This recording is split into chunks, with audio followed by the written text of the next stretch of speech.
নমস্কাৰ পুনৰ নতুন এটা ভিডিঅ' লৈ আহিছোঁ আপোনালোকৰ ওচৰলৈ আৰু আশা কৰোঁ আপোনালোক ভালে আছে। আজিৰ ফুলা ফুলৰ পৰাই বিক্ৰীৰ ভিডিঅ'টো আৰম্ভ কৰিছোঁ।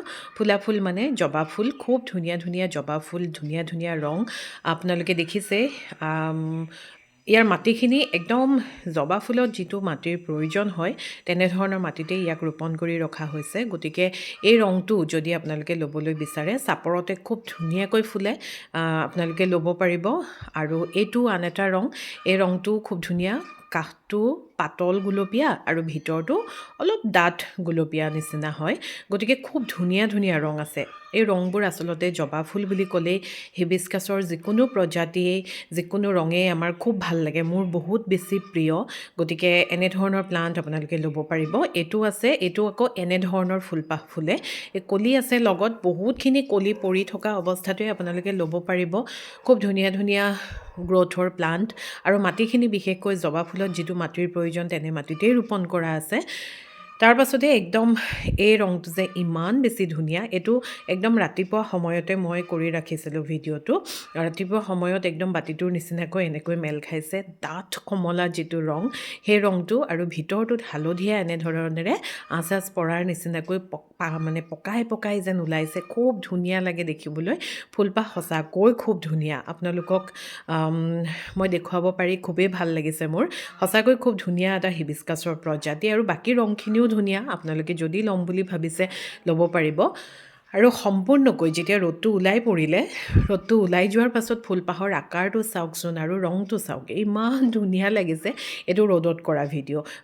ইয়াৰ আগৰ ভিডিঅ'টো ভিডিঅ' ক্লিপটো মই ৰাতিপুৱা সময়ত কৰিছিলোঁ, আৰু এইটো ৰ'দ ওলোৱাৰ পিছত কৰিছোঁ।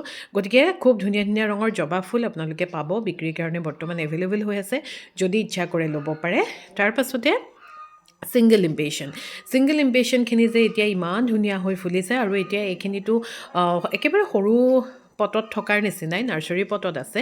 ইয়াক অকণমান ডাঙৰ টাব এটাত দি দিয়াৰ লগে লগে সম্পূৰ্ণ টাবটো ঢাক খাই ই বহলি পেলাই যেতিয়া ফুলে খুব ধুনীয়া লাগে। বগা আছে, পিচ কালাৰ আছে, ৰঙা আছে, ডাঠ অৰেঞ্জ কালাৰ আছে, পিংক কালাৰ আছে। গতিকে এনেধৰণৰ ৰংবোৰ সঁচাকৈ আমাৰ বাগিচাখনত যদি সিঁচৰিত হৈ থাকে, সঁচাকৈ খুব ধুনীয়া লাগে। নিশ্চয় আপোনালোকে যদি ইচ্ছা কৰে ল'ব পাৰিব। তাৰ পাছতে আহিছোঁ ইনডোৰ প্ৰজাতিলৈ। ইনডোৰ প্ৰজাতিৰ ভিতৰত প্ৰথমতে এইটো হৈছে এটা এগ্ল'নিমাৰ প্ৰজাতি। এই এগ্ল'নিমাৰ প্ৰজাতিটো খুব ধুনীয়া, যিহেতু একেবাৰে কম প্ৰতিপাল লাগে। কাটিঙৰ পৰাও যিহেতু আমি এগ্ল'নিমা প্ৰস্তুত কৰিব পাৰোঁ। এতিয়া এই প্লাণ্টটো যদি আমি কাটি দিওঁ, কাটি পেলাই যদি পানীত ৰাখি থওঁ, তেতিয়াহ'লে পটত থকা অংশটোৰ পৰাও ইয়াৰ ছাইডৰ পৰা ব্ৰাঞ্চ আহিব, আৰু লগতে পানীত যদি দি থওঁ তেতিয়াও তাত শিপা আহি যাব। খুব ধুনীয়া, পৰি থকাৰ নিচিনা তেনেকুৱা ধৰণৰ নাম এটাই আছিলে, মই নামটো এতিয়া পাহৰি গৈছোঁ। খুব ধুনীয়া ডাঙৰ আকাৰৰ প্লাণ্ট আছে। যদি আপোনালোকে ল'বলৈ বিচাৰে তেতিয়াহ'লে মোৰ ওচৰত পাব। ইয়াতকৈ অকণমান সৰু আকাৰৰ প্লাণ্ট লাগিলেও পাব, বা এইটোও ল'ব পাৰিব। তাৰ পাছতেই দেখুৱাইছোঁ এগ্ল'নিমাৰ এটা খুব মই দেখুৱাই থকা প্ৰজাতি, যিটো প্ৰজাতি দেখুৱাই সঁচাকৈ মোৰো ভাল লাগে আৰু আপোনালোকেও লৈ ভাল পায়, হাৰ্লিকুইনৰ সেই পাতখিলা মাত্ৰ অকণমান ফাটি আছে, তাৰ বাহিৰে গোটেই প্লাণ্টটো যথেষ্ট হেল্ডি হয়। আৰু পাত দেখিছেই, ৰং দেখিছেই আপোনালোকে। এতিয়া যিহেতু ইহঁতৰ সময় আহিছে লাহে লাহে, আৰু এতিয়া ইহঁতি খুব ধুনীয়া হ'বলৈ আৰম্ভ কৰিব। যথেষ্ট ডাঙৰ আকাৰৰ প্লাণ্ট আছে, আৰু ৰংটো দেখাৰ লগে লগেই আচলতে খুব ধুনীয়া লাগে। হাৰ্লিকুইন প্ৰজাতিটো মোৰ খুব প্ৰিয় হয়, গতিকে আপোনালোককো দেখুৱাইছোঁ। ডাঙৰ ডাঙৰ প্লাণ্ট আছে বিক্ৰীৰ কাৰণে, যদি আপোনালোকে ইচ্ছা কৰে ল'বলৈ নিশ্চয় ল'ব পাৰিব, আৰু খুব ধুনীয়া ৰিজনেবল প্ৰাইচত পাব। মই অনলাইন প্লাণ্ট বিক্ৰী কৰোঁ। আপোনালোকে অসমৰ যিকোনো ঠাইলৈ যদি ল'বলৈ বিচাৰিছে, বা অসমৰ বাহিৰলৈও মই পঠাইছোঁ, তেতিয়াহ'লে মোৰ লগত যোগাযোগ কৰিব পাৰে। গাড়ীৰ ব্যৱস্থা থকা ঠাইসমূহলৈ মই গাড়ীত পঠাওঁ, আৰু কুৰিয়াৰৰ ব্যৱস্থা থকা ঠাইসমূহলৈ মই কুৰিয়াৰত পঠাই দিওঁ। কুৰিয়াৰতো নিশ্চিন্ত মনেৰে আপোনালোকে প্লাণ্ট সংগ্ৰহ কৰিব পাৰে, যিহেতু পঠাই থকা হয় আমাৰ, আজিলৈকে বেয়া হোৱাৰ তেনেকুৱা কোনো ধৰণৰ ৰেকৰ্ড হোৱা নাই। তাৰ পাছতেই দেখুৱাইছোঁ ফাইল'ডেণ্ড্ৰনৰ এটা খুব মৰম লগা ডিমাণ্ডেবল এটা প্ৰজাতি, যিটো প্ৰজাতিৰ নাম হৈছে পিংক প্ৰিন্সেছ ফাইল'ডেণ্ড্ৰন। এতিয়া যিখিনি আহিছে বিক্ৰীৰ কাৰণে, সেইখিনিৰ আকাৰটো খুব ধুনীয়া, একদম যথেষ্ট ধুনীয়া ডাঙৰ ডাঙৰ প্লাণ্ট আহিছে বিক্ৰীৰ কাৰণে। তাৰ পাছতে এইটোৰ ভেৰিগেশ্যনটো আপোনালোকে দেখিছেই, আৰু এতিয়াতো লাহেকৈ ইহঁতি যেতিয়া বৰষুণ পাব, বৰষুণ পোৱাৰ লগে লগে ইহঁতৰ গ্ৰ'থটো আৰু বেছি ধুনীয়া হ'ব। তাৰ লগতে ইহঁতৰ ৰংবোৰ খুব ধুনীয়া হয়।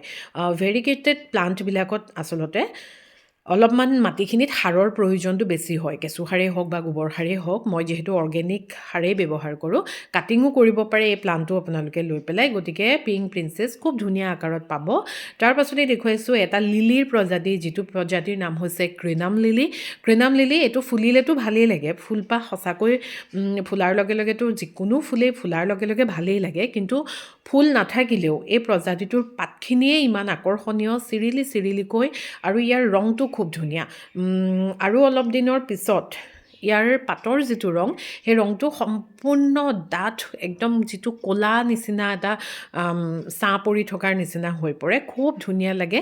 এইটোত কেইবাটাও পুলি আছে, আপোনালোকে দেখিছে, বা ইয়াতকৈ কম পুলি থকা আকাৰৰ প্লাণ্টটো যদি আপোনালোকে বিচাৰে নিশ্চয় ল'ব পাৰিব। অকণমান দামৰ ইফাল সিফাল হ'ব, তাৰ বাহিৰে বিশেষ একো নাই। খুব ধুনীয়া ধুনীয়া প্লাণ্ট বিক্ৰীৰ কাৰণে আছে। ক্ৰিনাম লিলি আপোনালোকে যদি ল'বলৈ বিচাৰে যোগাযোগ কৰিব। তাৰ পাছতেই মোক এই অৰ্কিডটোৰ কথা বহু লোকেই কৈ থাকে, গ্ৰাউণ্ড অৰ্কিড, বোৱাৰী কপৌ বুলি আমি যাক কওঁ। কলি আহিছে কাষৰ পৰা আপোনালোকে দেখিছে, আৰু এই সময়খিনিতে আপোনালোকে যদি এইটো আপোনালোকৰ টাবত ৰোপণ কৰে, তেতিয়াহ'লে বহাগৰ আগে আগে আপোনাৰ বাগিচাখন খুব ধুনীয়াকৈ আমোলমোলাই গ্ৰাউণ্ড অৰ্কিডটো আপোনাৰ বাগিচাত ফুলি উঠিব। খুব ধুনীয়া এটা গ্ৰাউণ্ড অৰ্কিডৰ প্ৰজাতি, বোৱাৰী কপৌ বুলি আমি যাক কওঁ। খুব ধুনীয়া প্লাণ্ট আছে বিক্ৰীৰ কাৰণে, আৰু এতিয়া এই পটটো সৰু হৈছে প্লাণ্টটো চাই পেলাই।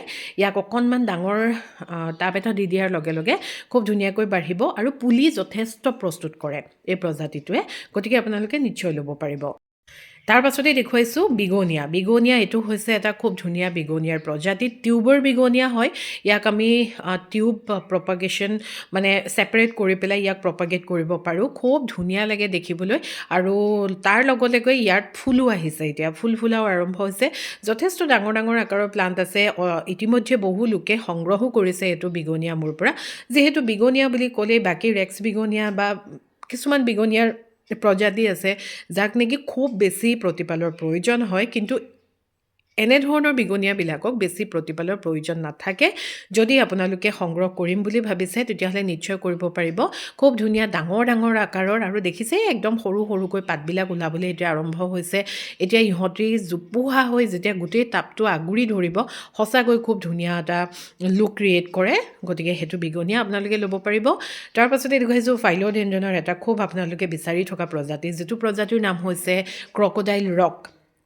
ক্ৰক'ডাইল ৰক প্ৰজাতিটো ফাইল'ডেণ্ড্ৰনৰ এইটো কাৰণে বহুত বেছি ভাল পায় বহু লোকে, যিহেতু ফাইল'ডেণ্ড্ৰন বুলি কোৱাৰ লগে লগে সদায় ওপৰলৈ বাঢ়ে, তাৰমানে মষ্টিক দিব লগা হয়। কিন্তু বহু লোক আছে মষ্টিক লগাই বেয়া পায়। গতিকে যিসকলে মষ্টিক লগাই বেয়া পায় তেনে লোকসকলেও এইটো ফাইল'ডেণ্ড্ৰন সংগ্ৰহ কৰিব পাৰে, যিহেতু ইয়াৰো সেই আলুৱেই থাকে তলত, আৰু সেই আলুটোতে ইহঁতি টাবটোতে বহলি গৈ থাকে, ওপৰলৈ নাবাঢ়ে, টাবতে বহলকৈ ইহঁতি বাঢ়ি বাঢ়ি গৈ থাকে। আৰু ইয়াক আমি ছেপাৰেট কৰোঁ বুলি ভাবিলেও আলুৰ পৰাই ছেপাৰেশ্যনটো কৰিব পাৰোঁ। খুব ধুনীয়া এটা প্ৰজাতি ফাইল'ডেণ্ড্ৰনৰ। গতিকে এই প্ৰজাতিটো যিসকলে সংগ্ৰহ কৰিম বুলি ভাবি আছে আপোনালোকে সংগ্ৰহ কৰিব পাৰে। খুব ধুনীয়া লাগে দেখিবলৈ, পাতটোৰ ডাঠ সেউজীয়া ৰংটোত এটা খুব ধুনীয়া জিলিকনি পৰি থাকে। গতিকে এই প্ৰজাতিটো আপোনালোকে বৰ্তমান মোৰ ওচৰত আছে, নিশ্চয় ল'ব পাৰিব। তাৰ পাছতেই এইটো আচলতে মই আনিছিলোঁ মুনশ্বাইন, যিটো ফাইল'ডেণ্ড্ৰন সেই প্ৰজাতিটো বুলি, কিন্তু এইটো মুনশ্বাইন প্ৰজাতিটো নহয়। মুনশ্বাইন প্ৰজাতিটোৰ পাতবিলাক অলপ বেছি বহল বহল থাকে, কিন্তু এই প্ৰজাতিটোৰ পাতবিলাক দেখিছে আপোনালোকে খুব ধুনীয়া জোঙা জোঙা, আৰু যিটো কোমলকৈ ওলোৱা পাত, সেই কোমলকৈ ওলোৱা পাতটো একদম পাতল, যিটো অৰেঞ্জ কালাৰ, কমলা ৰং, পাতল কমলা ৰঙৰ নিচিনাকৈ ওলাইছে। খুব ধুনীয়া এটা ফাইল'ডেণ্ড্ৰনৰ প্ৰজাতি, কিন্তু প্ৰপাৰ আইডিটো মই কনফাৰ্ম হোৱা নাই, তথাপি আপোনালোকক দেখুৱাই দিছোঁ। যদি আপোনালোকে সংগ্ৰহ কৰিম বুলি ভাবিছে সংগ্ৰহ কৰি ল'ব পাৰিব। ফাইল'ডেণ্ড্ৰন বুলি ক'লেই প্ৰজাতি আমি চিনি নাপালেও কোনো কথা নাই, যিহেতু ফাইল'ডেণ্ড্ৰনৰ প্ৰত্যেকটো প্ৰজাতিয়ে খুব গৰ্জিয়াছ থাকে। গতিকে কোমলকৈ ওলোৱা পাতটো আপোনালোকে দেখিছে কিমান মৰম লগা কোমল আকাৰত ৰংটো ওলাইছে। গতিকে এই প্লাণ্টটোও আপোনালোকে ল'ব পাৰিব। তাৰ পাছতেই দেখুৱাবলৈ বিচাৰিছোঁ ফাইলোডেণ্ড্ৰনৰ এটা খুব সকলোৱে বিচাৰি থকা প্ৰজাতি, যিটো প্ৰজাতিৰ নাম হৈছে চিলভাৰ শ্বৰ্ট ফাইলোডেণ্ড্ৰন। চিলভাৰ শ্বৰ্ট ফাইলোডেণ্ড্ৰন যেতিয়া ডাঙৰ হয় তেতিয়া ইয়াৰ পাতৰ চেপটো সম্পূৰ্ণ অমিতাটোৰ নিচিনা হৈ পৰে, খুব ধুনীয়া লাগে দেখিবলৈ। আৰু বিশেষকৈ ইয়াৰ ৰংটো চিলভাৰ কালাৰ, ৰূপালী ৰঙত একদম এটা খুব ধুনীয়াকৈ জিলিকনি পৰি থাকে, যিটো জিলিকনি সঁচাকৈ নেচাৰেল হয় আৰু সেইকাৰণে খুব ভাল লাগে। চিলভাৰ শ্বৰ্ট ফাইলোডেণ্ড্ৰন আপোনালোক যিসকলৰ ওচৰত নাই, যদি আপোনালোকে সংগ্ৰহ কৰিম বুলি ভাবিছে কৰিব পাৰে, খুব ধুনীয়া প্লাণ্ট আছে। আৰু দুদিনমানৰ পাছত ইয়াক কাটিঙৰ পৰাও আমি প্ৰপাগেট কৰিব পাৰিম, ইমান ধুনীয়া আকাৰত আহিছে প্লাণ্টবিলাক। গতিকে আপোনালোকে যিসকলে চিলভাৰ শ্বৰ্ট ফাইলোডেণ্ড্ৰন বা আজি দেখুওৱা যিখিনি প্ৰজাতি সংগ্ৰহ কৰিম বুলি ভাবিছে নিশ্চয় সংগ্ৰহ কৰিব পাৰে। খুব ধুনীয়া ধুনীয়া প্ৰজাতি আৰু আকাৰতো ধুনীয়া, তাৰ লগতে আপোনাৰ গ্ৰথটোও খুব ধুনীয়া হৈ আছে। গতিকে আপোনালোকে যদি সংগ্ৰহ কৰিম বুলি ভাবিছে যোগাযোগ কৰিব।